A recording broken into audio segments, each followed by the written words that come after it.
Seguimos recorriendo la producción agropecuaria, volvemos a instalarnos ahora en el campo de la Facultad de Ciencias Agropecuarias de la Universidad Nacional de Córdoba. En el lugar dialogábamos con el ingeniero agrónomo Marcelo Cantarero, analizábamos específicamente todos los ensayos que se están desarrollando en el módulo experimental. Esto nos comentaba.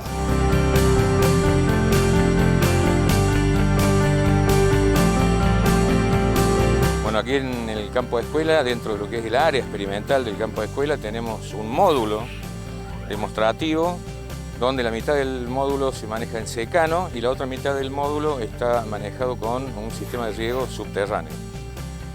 En este módulo demostrativo, esto pertenece a un proyecto de investigación en donde la idea es mirar un poquito esto de la intensificación agrícola, en donde lo que intentamos es combinar cultivos, tanto sean commodities como especialidades. Cuando hablamos de especialidades, principalmente hemos trabajado mucho con cultivos invernales como garbanzo, alternativos al trigo, o como poroto, como cultivo de alta rentabilidad comparada con soja.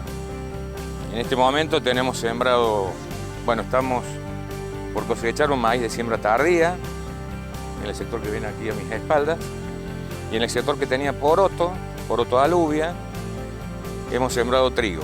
La secuencia continúa sobre el trigo con una soja de segunda y sobre la situación que está en ese maíz tardío que ven a mis espaldas va poroto como cultivo de verano.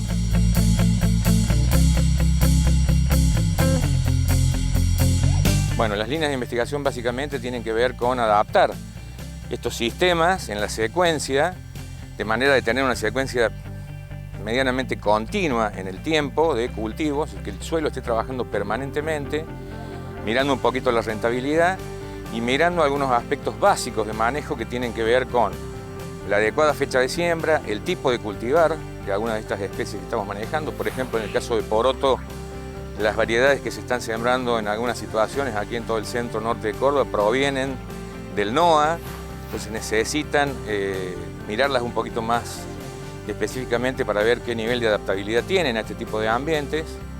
Los problemas sanitarios en poroto en esta zona son importantes, entonces estamos trabajando mucho en los aspectos que tienen que ver con el manejo de la sanidad desde el punto de vista de las enfermedades, manejo de la densidad y en el resto de los cultivos también algunos aspectos de manejo, fundamentalmente en lo que hace a la respuesta al riego, con qué eficiencia estamos usando el agua en este tipo de sistemas, tanto en secano como en riego, y el manejo de nutrientes, básicamente nitrógeno.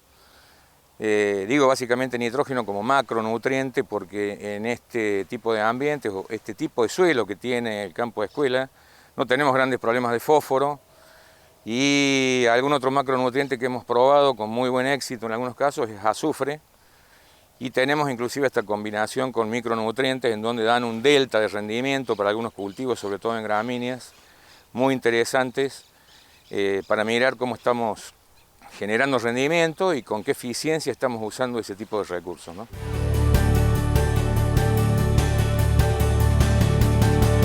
A nivel de rendimientos, en esta última campaña, el lote que está hoy sembrado con trigo, que tuvo poroto, tuvimos en la situación con riego rendimientos muy buenos para poroto alubia, del orden de los 37 a 38 quintales bajo riego, y en el caso de secano 25 quintales de poroto, para un año que fue relativamente bueno desde el punto de vista de la oferta hídrica, ¿no?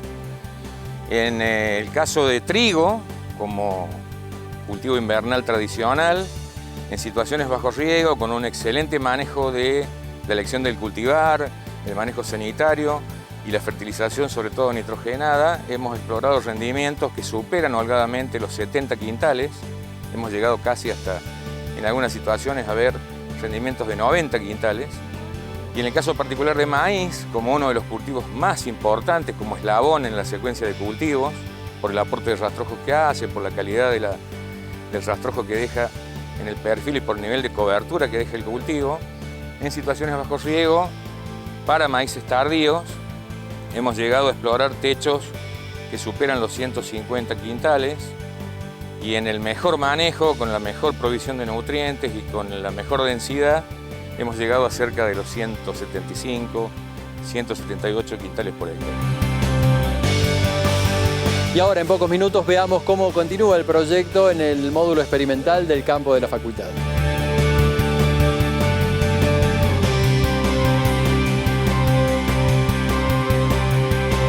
Bueno, el proyecto lleva 4 años. Digamos, la evolución de algunas propiedades físicas, químicas del suelo es bastante reciente en este tipo era un lote relativamente nuevo dentro del área experimental, pero el proyecto lleva 4 años. Y a futuro tenemos las expectativas de comenzar con algunas actividades de difusión y transferencia de todos los resultados que hemos tenido. Inclusive hemos presentado un proyecto que todavía no está aprobado, lo hemos presentado al Ministerio de Ciencia y Técnica, donde la intención es relevar en toda la zona centro-norte de Córdoba sistemas que combinen riego y secano para ver brechas de rendimiento y sistemas que combinen tanto commodities como especialidades.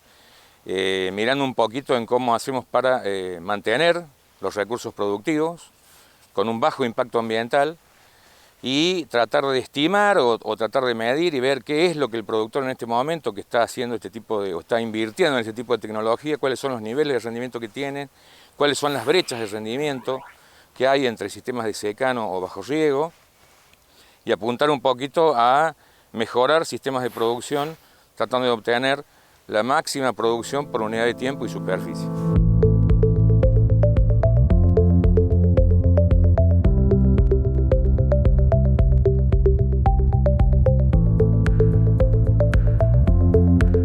Y del campo de la facultad volvemos a las recomendaciones de Esteban Frola en relación a pulverizaciones.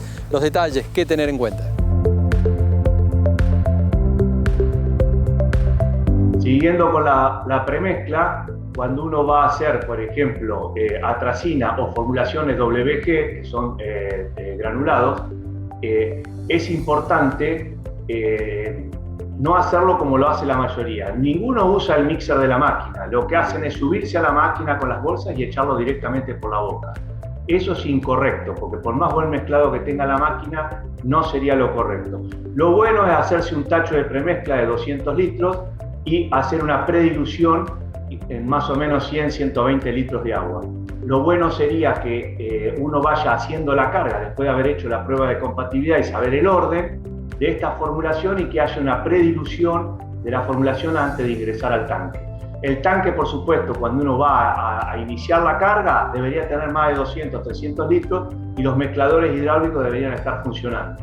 A medida que uno va poniendo la formulación esta WG, en el caso de ser atracina, sería el primero en el orden generalmente, y bueno, lo va mezclando con agua limpia a medida que va cargando la máquina.